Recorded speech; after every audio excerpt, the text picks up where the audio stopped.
আসসালামু আলাইকুম। আজকে একটা মাজরায় খেজুর গাছ দেখতে আসলাম। তো হবাই মাত্র খেজুর এখনো গ্রিন কালার রয়েছে। তো হবাই আর 1 থেকে 2 মাস সময় লাগবে খেজুরটা কালার হতে। এই যে অনেক সুন্দর একটা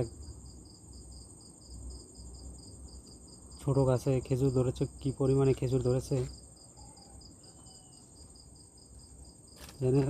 এগুলা ছোট গাছ, খেজুর এখনো আসেনি।